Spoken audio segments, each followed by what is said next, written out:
I was really fascinated with the story yesterday because I find difficult to entice, to encourage people to meditate. Now, your experience, it doesn't mean that everybody will have it.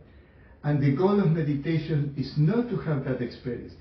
But your experience is the byproduct, the side effects of meditation.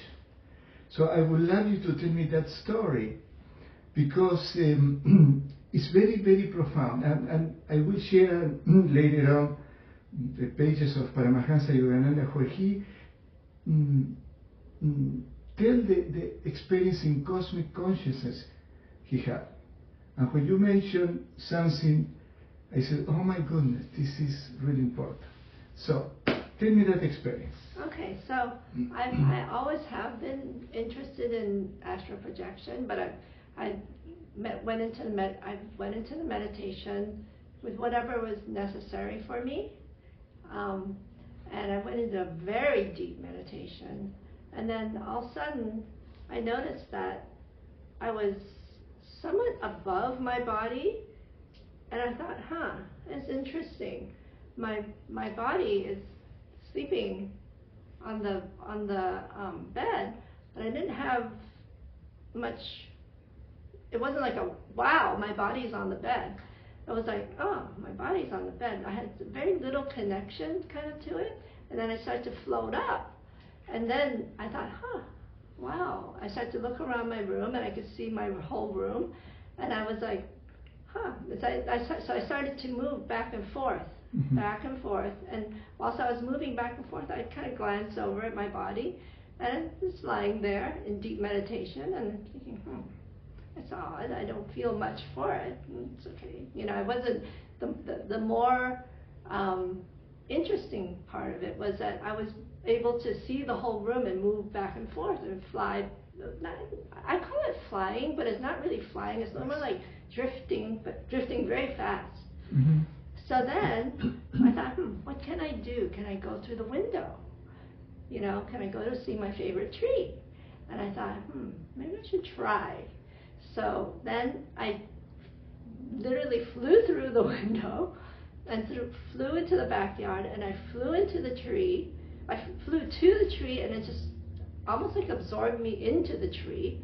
And when I got to the center of the tree, it was really quick. I went to the center of the tree. It was a beautiful, beautiful purple, deep purple, like that. I told you the amethyst, but darker than that. It was just the most beautiful purple.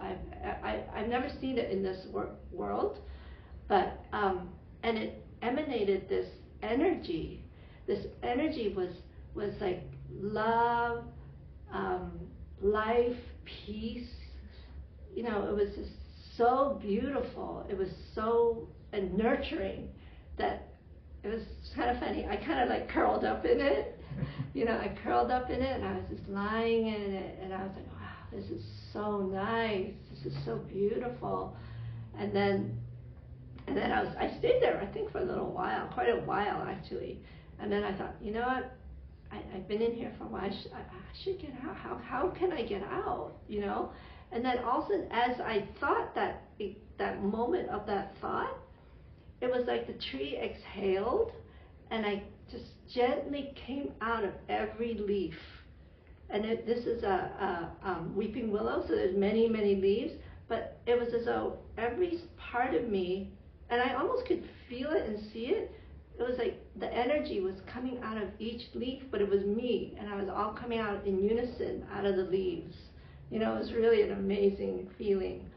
And then I thought, well, what should I do now? So then I thought, I think I'm going to dive into the ground, into the grass, and see what's going on in there.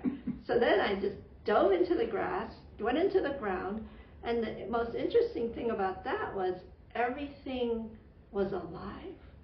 Every particle of the ground, every insect, even the dirt had energy. And you wouldn't think dirt has energy. And dirt, I know it provides nutrients for plants, but you wouldn't feel it. So I felt the energy of the dirt, the insects, the particles, everything. So it was very interesting. I thought, wow, is amazing. Everything is alive on this world. And then I came back out, and I went back into my room, and I glanced at my body, and I thought, it was just not a very interesting, I was like, so then I thought. So you were not attached or attracted to your body? No, it was. You mentioned something yesterday. You felt that you were in consciousness, not even energy. Can you explain that? Yeah, so I was a conscious, as though I was just a thought. Your consciousness were moving around. Yes, it wasn't an astral body. It was just, I could see everything, but I didn't have a physical. Not even energy body. Energy body, no. It was just I was a thought, but I could see everything. That's the interesting about it. So then I was floating around, and I thought, okay, let me go outside, because I know my dogs always sleep outside.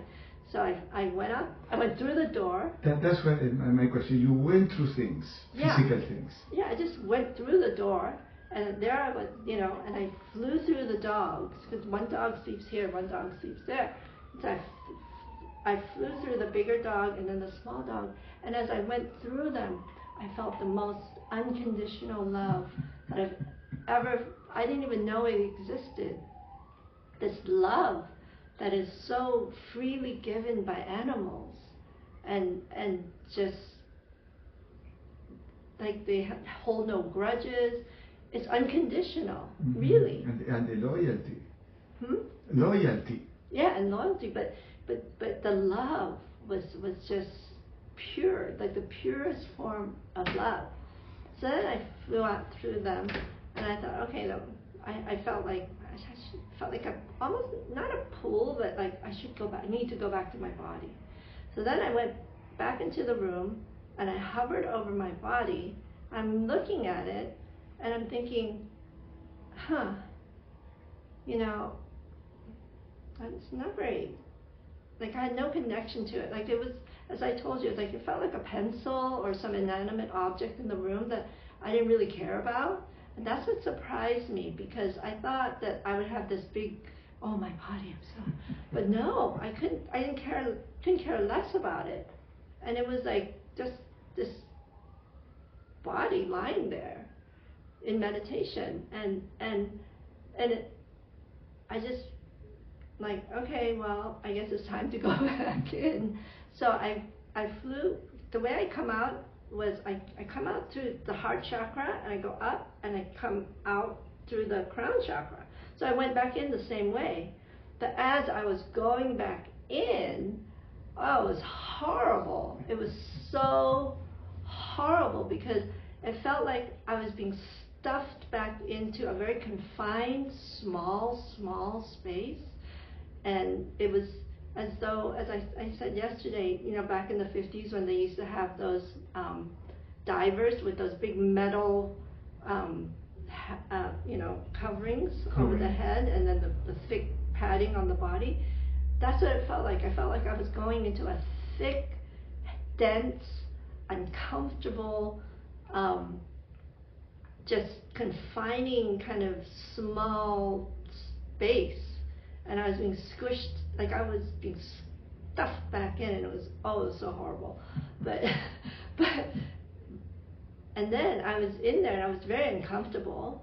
I came out of the meditation. This is what I didn't mention to you yesterday. I came out of the meditation, and I was still uncomfortable. I could feel the discomfort of being so free, and then still, being stuffed in this body. And it took about, I would say about 3 minutes, 4 minutes, maybe tops, maybe 5, to kind of adapt to being in the human body, and then and to regain my full connection to the body. Because when I went back in, I was still kind of not really feeling like I was fully connected to the body, and it took a little bit of time to reconnect. And that was what surprised me, because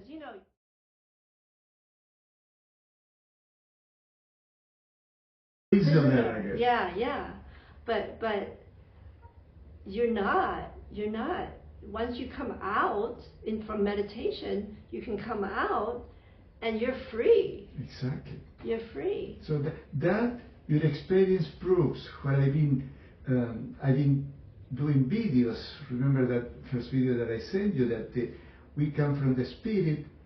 We have first the consciousness or causal body, that is the one that you experience moving around. Then we have the energy or astral body, and finally the most dense, the physical body. And when we are in our consciousness body, we're free, because we are free from all the limitations of this physical world.